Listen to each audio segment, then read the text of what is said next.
How are you guys doing today? Today is Wednesday, February 3rd, 2021, out here in this quarantine. I'm James Sims, and for this episode of The Elite, I'm going to walk you through the Elite performances and matchups from yesterday, Tuesday, February 2nd, and of course, I'm going to walk you through everything that goes on today as we walk through the world of sports one day at a time. Starting with the primetime matchups in Brooklyn, the Brooklyn Nets hosted the Los Angeles Clippers, and in this matchup, the Brooklyn Nets would beat the Los Angeles Clippers 124-120 by 4 points after trailing by 2 points going into the fourth quarter, outscoring the Clippers by 6 to get a very big win at home. For the Los Angeles Clippers, their starting power forward, Nicolas Batum, would finish with 21 points and 6 rebounds in 38 minutes as he shot 7 for 10 from the field, 5 for 8 from 3, and 2 for 3 from the free throw line. Their elite starting shooting guard, Paul George, would finish with 26 points, 4 rebounds, 6 assists, and 2 steals in 36 minutes as he shot 11 for 24 from the field, 3 for 7 from 3, and he made his only free throw of the night. And the Los Angeles Clippers leading scorer would be their goated two-time champion small forward, Kawhi Leonard, who finished with 33 points, 5 rebounds, 5 assists, 4 steals, and 2 blocks in 39 minutes as he shot 12 for 24 from the field, 1 for 5 from 3, and 8 for 9 from the free throw line. For the Brooklyn Nets, their elite starting shooting guard, James Harden, would finish with 23 points, 11 rebounds, and 14 assists. Yet another triple-double with the Brooklyn Nets as he played 43 minutes as he shot 7 for 15 from the field, 1 for 6 from 3, and 8 for 8 from the free throw line. The Brooklyn Nets leading scorer would be their elite starting point guard, Kyrie Irving, who finished with 39 points, 5 rebounds, 2 assists, and 2 blocks in 37 minutes as he shot 15 for 23 from the field, 6 for 8 from 3, and 3 for 3 from the three-point line. And also for the Nets, their goated power forward, Kevin Durant, would finish with 28 points and 9 rebounds in 38 minutes as he shot 11 for 13 from the field, 1 for 1 from 3, and 5 for 5 from the free throw line. Looking to how the Brooklyn Nets fared, after this win, they have the second-best record in the Eastern Conference. They are 2 games behind the first-place Philadelphia 76ers as of right now. And with this loss, the Los Angeles Clippers are currently the runners-up in the Western Conference, tied with the Los Angeles Lakers at second at 16-6, as they are both half a game behind the Utah Jazz. Jumping out to the other big primetime game of the night, the Golden State Warriors hosted the Boston Celtics, and in this matchup, the Boston Celtics would beat the Warriors 111-107. After a back-and-forth first and second quarter would lead to it being tied at halftime, the Boston Celtics were able to make the most of the second half to get their 11th win of the season. For the Golden State Warriors in this matchup, their leading scorer was their goated 3-time point guard, Stephen Curry, or 3-time champion point guard Stephen Curry. He finished with 38 points, 11 rebounds, 8 assists, and 3 steals in 38 minutes as he shot 12 for 21 from the field, 7 for 14 from 3, and a perfect 7 for 7 from the free throw line. And for the Boston Celtics, their elite starting point guard, Kemba Walker, would finish with 19 points, 7 rebounds, and 5 assists in 31 minutes as he shot 6 for 18 from the field, 3 for 9 from 3, and a perfect 4 for 4 from the line. And the Boston Celtics leading scorer would be their elite starting small forward, Jason Tatum out of Duke. Go Duke. Tatum would finish with 27 points, 9 rebounds, and 3 assists in 38 minutes as he shot 9 for 19 from the field, 4 for 10 from 3, and 5 for 6 from the free throw line. With this win, the Boston Celtics are 11-8, which is the 4th best record in the Eastern Conference, half a game behind the Milwaukee Bucks.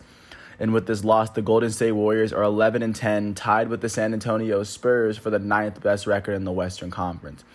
Looking out to all the other games, going out to Orlando. The Orlando Magic hosted the Toronto Raptors, and in this one, the Toronto Raptors were able to beat the Orlando Magic 123-108 following their big third quarter where they outscored the Magic by 10 points. For the Orlando Magic, they had 2 players that scored 21 points. Their starting shooting guard, Evan Fournier, would finish with 21 points and 5 rebounds, as well as 2 blocks in 29 minutes, shooting 7 for 15 from the field.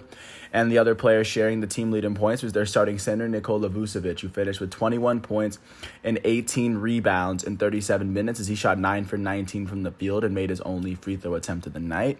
For the Toronto Raptors, their starting shooting guard, Norman Powell, would finish with 23 points and 4 steals in 29 minutes as he shot 7 for 15 from the field, 4 for 9 from 3 to perfect 5 for 5 from the line.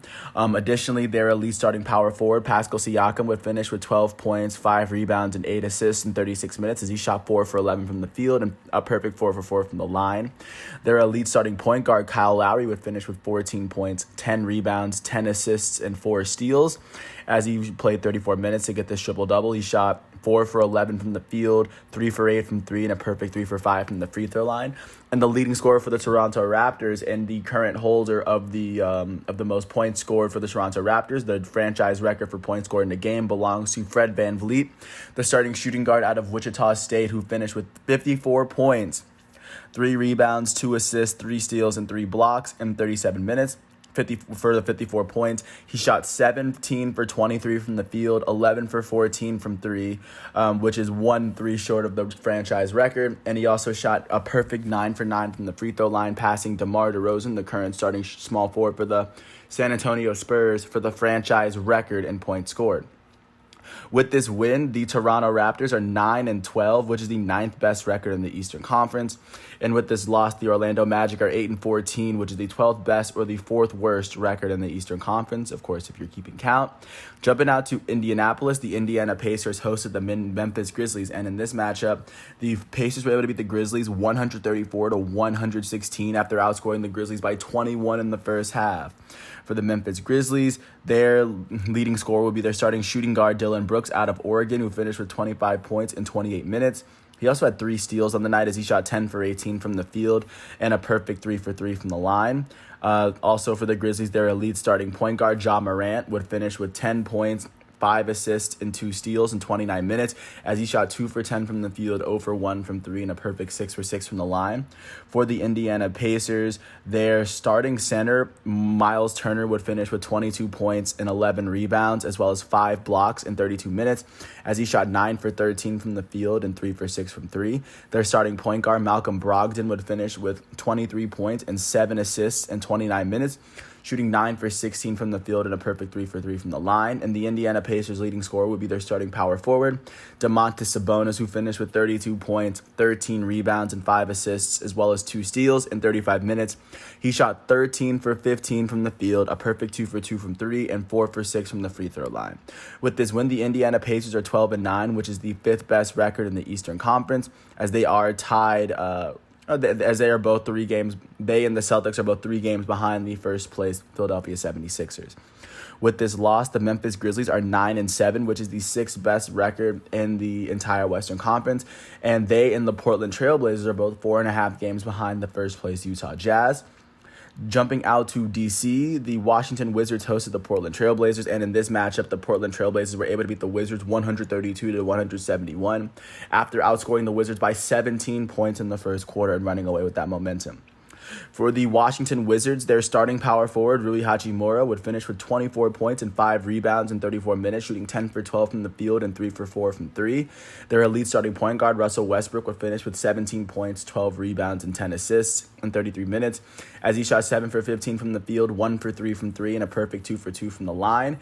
And the Washington Wizards' leading scorer would be their elite shooting guard, Bradley Beal, who finished with 37 points, 2 rebounds, and 4 assists in 38 minutes. Bradley Beal shot 14 for 24 from the field, 6 for 12 from 3, and 3 for 5 from the three-point line. For the Portland Trailblazers, off the bench, their future Hall of Fame power forward, Carmelo Anthony, would finish with 21 points in 26 minutes, shooting 8 for 16 from the field and a perfect 4 for 4 from the line. Their starting shooting guard out of Duke, go Duke, Gary Trent Jr., would finish with 26 points in 40 minutes, shooting 8 for 16 from the field and 7 for 9 from 3, as well as a perfect 3 for 3 from the three-point line. The Portland Trailblazers' leading scorer would be their elite point guard, Damian Lillard, who finished with 32 points and 8 assists in 39 minutes, shooting 9 for 23 from the field, 4 for 14 from 3, and a perfect 10 for 10 from the free throw line. With this win, the Portland Trailblazers are 11-9, and they and the Grizzlies are both 4.5 games behind the Utah Jazz. With this loss, the Washington Wizards are 4-13 with the worst record in the Eastern Conference, and quite possibly the entire NBA. And then last but not least, jumping out to Salt Lake City, the Utah Jazz were able to beat the Detroit Pistons 117-105 at home after outscoring the Pistons by 23 in the first half in order to keep their lead at the top of the West. For the Detroit Pistons, their shooting guard off the bench, Josh Jackson, would finish with 22 points and 8 rebounds in 30 minutes, shooting 7 for 15 from the field and a perfect 5 for 5 from the free throw line. And the Pistons' leading scorer would be their starting small forward, Jeremy Grant, who finished with 27 points in 38 minutes, shooting 9 for 18 from the field and 7 for 8 from the free throw line. Also for the Pistons, their elite starting power forward, Blake Griffin, would finish with 11 points, 3 rebounds, and 2 assists in 29 minutes as he shot 4 for 13 from the field, 1 for 6 from 3, and not a perfect. He shot 2 for 3 from the free throw line. And last but not least, for the Utah Jazz, their starting point guard, Mike Conley, would finish with 20 points and 5 assists in 32 minutes as he shot 7 for 15 from the field and a perfect 4 for 4 from the line. Their elite starting center, Rudy Gobert, would finish with 9 points, 7 rebounds, 2 assists, and 3 blocks in 29 minutes. He shot 2 for 4 from the field and 5 for 6 from the line. And the Utah Jazz leading scorer would be their elite starting shooting guard, Donovan Mitchell, who finished with 32 points, 6 rebounds, and an assist in 35 minutes as he shot 10 for 17 from the field, 4 for 7 from 3, and 8 for 11 from the free throw line. With this win, the Utah Jazz are sitting at the top of the West, half a game ahead of the Los Angeles Clippers and the defending champions Los Angeles Lakers. And with this loss, the Detroit Pistons are 5-16, which is the second worst record in the Eastern Conference win percentage-wise. So that's currently where both these teams are sitting. And those are all the games from yesterday, February 2nd. Looking forward to today. Today is Wednesday. So the primetime games are going to be on ESPN. At 7 o'clock, the 12-8 Bucks are going to host the 12-9 Indiana Pacers. Both teams are looking they're having very similar starts to the season. And then following that game at 9:30, the New Orleans Pelicans are going to be hosting the Phoenix Suns at 9:30 as the number 1 overall picks from the 2019 and the 2017 draft. Zion Williamson and DeAndre Ayton face off against one another. Outside of those games, at 7:30, the Atlanta Hawks are going to host the Dallas Mavericks as Trae Young faces off against Luka Doncic for the first time this year. Also at 7, the Charlotte Hornets are going to host the Philadelphia 76ers as LaMelo Ball, their elite point guard, is the newest member of their starting rotation. At 8 o'clock, the Cleveland Cavaliers are going to host the Los Angeles Clippers as Andre Drummond looks to continue his reign as the leading rebounder in the league. At 8 o'clock, the 7-13 Heat are going to host the 4-13 Washington Wizards as both these division rivals face off against one another. At 8 o'clock, the Chicago Bulls are going to host the New York Knicks as Zach LaVine and Julius Randle face off against one another. At 8 o'clock, the Oklahoma City Thunder are going to host the Houston Rockets, the new form Houston Rockets, who have been pretty dynamic after they got rid of James Harden. At 8:30, the San Antonio Spurs are going to host the Minnesota Timberwolves. The Timberwolves have the worst record in the West, and they're looking to correct that. And then at 10 o'clock, the Sacramento Kings are going to host the Boston Celtics as De'Aaron Fox and Jason Tatum face off against one another as they did come from the same high school class. So that'll be a very interesting matchup for both those two players. That's the NBA. Jumping into college basketball, starting with last night's performances, second-ranked Baylor was able to go to Austin and beat sixth-ranked Texas 83-69 after outscoring Texas by 7 points in both halves. Davion Mitchell will lead the way for Baylor as he finished with 27 points on the night. With this win, Baylor is still undefeated. They are 17-0 and they are 9-0 in the Big 12. With this loss, Texas is 11-4 as they are 5-3 in the Big 12. In the Big 10, 8th-ranked Iowa hosted unranked Michigan State and was able to win 84-78 after outscoring Michigan State by 5 points in the first half. Luka Garza will lead the way for Iowa with 27 points and 12 rebounds. With this win, 8th-ranked Iowa is now 13-4. They are 7-3 in the Big 10. With this loss, unranked Michigan State is 8-7. They are 2-7 in the Big 10. All 7 of their losses came in their conference. Also, unranked Ole Miss hosted 11th-ranked Tennessee, and Ole Miss was able to pull off the 52-50 win after outscoring Tennessee by 7 points in the second half. Romello White would lead the way for Ole Miss as he had 14 points and 6 rebounds. With this win, unranked Ole Miss is 9-8. They are 4-6 in the SEC. With this loss, 11th-ranked Tennessee is now 12-4 as they are 5-4 in the SEC. Jumping out to Bloomington, 12th-ranked Illinois was able to beat unranked Indiana in overtime, 75-71, behind Kofi Cockburn's 16 points and 10 rebounds. With this win, 12th-ranked Illinois is 12-5, and they are 8-3 in the Big 10. With this loss, unranked Indiana is 9-8, as they are 4-6 in the Big 10. Also, 17th ranked West Virginia went to Iowa to face off against Iowa State. They were able to pull off the 76-72 win after outscoring Iowa State by 11 points in the first half. Taz Sherman would lead the way for West Virginia as he had 18 points. With this win, 17th ranked West Virginia is 12-5 as they are 5-3 in the Big 12. With this loss, Iowa State is 2-10 and they are now 0-7 in the Big 12.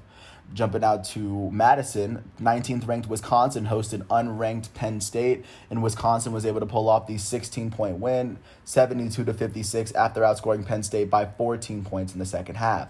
Jonathan Davis would lead the way for Wisconsin with 17 points. With this win, 19th ranked Wisconsin is now 14-5. They are 8-4 in the Big Ten, and with this loss, unranked Penn State is 6-8 as they drop to 3-7 in the Big Ten. And going to Kansas, 23rd ranked Kansas hosted unranked Kansas State, and they were able to pull off the 74-51 win after outscoring Kansas State by 15 points in the second half. David McCormick would lead the way for Kansas as he finished with 18 points and 10 rebounds. With this win, 23rd ranked Kansas is 12-6 as they are 6-4 in the Big Ten for the Sunflower Showdown. And with this loss, unranked Kansas State is now 5-14 and they are 1-9 in the Big 12.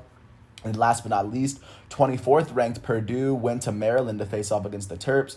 And in this one, unranked Maryland was able to pull off the 1-point win, winning 61-60 over Purdue behind Aaron Wiggins' 18 points and 11 rebounds. With this win, unranked Maryland is 10-8. They are 4-7 in the Big Ten. And with this loss, 24th ranked Purdue is 12-7 as they are 7-5 in the Big Ten so far. And then looking forward to today, because today is Wednesday, 5th-ranked Houston is going to go to East Carolina on ESPN Plus at 6 o'clock. At 6:30, 22nd-ranked Florida is going to host unranked South Carolina on SEC Network. At 7 o'clock, 10th-ranked Alabama is going to host unranked LSU on ESPNU as both teams are playing pretty well in the SEC. At 7 o'clock, unranked Pittsburgh is going to host 16th-ranked Virginia Tech on ACC Network X. At 7 o'clock, 18th-ranked Mizzou is going to host unranked Kentucky on ESPN2.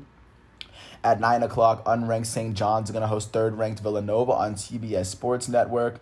At 9 o'clock, unranked NC State is going to host 14th-ranked Virginia on ACC Network. And then last but not least, at 9 o'clock, 15th-ranked Creighton is going to host unranked Georgetown on FS1, and those will be the games that'll be on television. Looking at the NHL really quickly, just to show you what's going on in that league as we inch through hockey through Tuesday, February 2nd. The Winnipeg Jets were able to beat the Calgary Flames 3-2, scoring all 3 of their goals in the first period. With this win, the Jets are sitting 3rd in the North Division. The Dallas Stars were able to beat the Columbus Blue Jackets 6-3 after scoring 4 of their goals in the second period. Pavelski will lead the way for Dallas as he had 2 goals and 2 assists. With this win, the Dallas Stars are currently sitting in the 3rd spot in the Central Division as they are 1 point behind the leading Carolina Hurricanes thus far. The Montreal Canadiens were able to beat the Vancouver Canucks 5-3 behind Toffoli's 2 goals and an assist. And also Anderson was also able to add 2 goals for the Canadiens too. With this win, the Montreal Canadiens are sitting on top of the North Division by a point over the Toronto Maple Leafs. The Carolina Hurricanes were able to beat the Chicago Blackhawks 4-3 in a shootout to get their 6th win of the season. With this win, the Carolina Hurricanes are sitting on top of the Central Division by a point over the Florida Panthers, the Dallas Stars, the Tampa Bay Lightning, and the Columbus Blue Jackets as of right now. So that was a very big win. The St. Louis Blues were able to beat the Arizona Coyotes, 4-3. Dunn would lead the way as a defender with a goal and an assist to help the Blues get their 7th win of the season. And with this win, the St. Louis Blues are sitting on top of the West Division with the Colorado Avalanche. Speaking of the Avalanche, they were able to beat the Wild 2-1 as they scored both their goals in the first 2 periods. The Edmonton Oilers were able to beat the Ottawa Senators 4-2 after they scored 3 goals in the first period. For Edmonton, Pujujarvi, sorry if I butchered your name. He finished with 2 goals on the night. With this win, Edmonton is sitting 4th in the division as they are 4 points behind the Montreal Canadiens, who are in first place. The Anaheim Ducks were able to beat their in-town rivals, the Los Angeles Kings, as Bax was able to score a goal to help the Ducks get their fourth win of the season. Currently looking out at the West, the Ducks are sitting in the fourth spot with 2 more points than the Kings, so that was a pretty big game between the two. And then with 2 games postponed, looking forward to today, the games that are on prime time. There'll be 2 games on NBC Sports Network. At 5:30, the Tampa Bay Lightning will host the Detroit Red Wings, and then at 8:00, the Philadelphia Flyers are going to host the Boston Bruins at 8:00. Or that'll be on NBC Sports Network as well. And then last but not least, jumping into what's going on in the world of soccer thus far, with all the games that transpired yesterday. Starting in Britain, starting with the Premier League, Arsenal faced off against Wolverhampton, and Wolverhampton was able to beat Arsenal 2-1 as Arsenal had 2 red cards. With this loss, Arsenal is still sitting 10th in the table as they are 14 points behind first place Man City and Man United. They've played as many games as Man United and 2 less games than Man City. Speaking of Man United hosted Southampton yesterday, and after Southampton had 2 players pulled with red cards, Man United was able to score 9 goals on the night. Their second goal will come from their elite British forward, Marcus Rashford. And then Bruno Fernandes, their elite Portuguese center attacking mid, would finish with these. He would hit the 7th goal and penalty to give Man U the touchdown. And then, of course, they scored the most goals in they had the biggest deficit in their franchise's history, winning 9-0. With this win, they are tied with Man City at the top of the table with 44 points. But Manchester City has played 2 less games, so they have 2 games to gain the lead over Manchester United, so to say. Jumping out to the German Domestic Cup, Borussia Dortmund was able to beat SC Paderborn 3-2. Their second goal would come from their elite British forward Jadon Sancho in the 16th minute to go up 2-0. After Paderborn tied it up in the second half, it would go into extra time, and then Erling Braut Haaland, the elite Norwegian striker for Borussia Dortmund, would score in the 95th minute to advance Borussia Dortmund to the quarterfinals of the DFB Pokal. And then in the first leg of the Italian Coppa Italia, Juventus was able to beat Inter Milan 2-1. As Cristiano Ronaldo, Juventus's goated Portuguese forward/striker, would score 2 goals. He scored a goal in the 26th minute to tie it up. Then his penalty kick in the 35th minute would put Juventus up on this leg, which would have him going into the next leg with Juventus up 1 in this particular tournament. Jumping out to what's going on today, starting at 1:00, Manchester City is going to face off against Burnley to try to overtake Manchester United for the best record, or the best record in the table for the Premier League. And then at 3:15, Liverpool is going to host Brighton and Hove. As Liverpool sits 3rd in the table, they are 4 points behind Man City and Man U. They played 1 more game than Man City and 1 less game than Man U, so a win here could bring them to within a point of Manchester United as everything stands. And then continuing going on, jumping to the Spanish Copa del Rey, Barcelona is going to go and face off against Granada at 3:00 to advance to the next round. And then jumping out to Ligue 1 in France, PSG is going to host Nimes at 3:00 as PSG is looking to overtake Lille for the top spot in the table. They are currently 3 points behind Lille, but the team that they're going to play, Nimes, is sitting at the very bottom of the table, so this is a chance for PSG to at least put the pressure on Lille and Lyon to win. And then Lille's going to face off against Bordeaux. Lille sitting at the top. Bordeaux is 10th in the table. And then Lyon's going to face off against Dijon today, as Dijon is currently sitting second, or they're sitting second from the bottom of the table. So this is a chance for all these French teams at the very top to continue to hold on to their spots. That's everything that's going on with soccer and everything that's going on with sports for today. Today is Wednesday, February 3rd, 2021, out here in this quarantine. I'm James Sims. I want to thank you once again for listening to my piece, and peace out. I'll catch you tomorrow on Thursday, February 4th, once all of these outings and exhibitions have been finished. Peace out.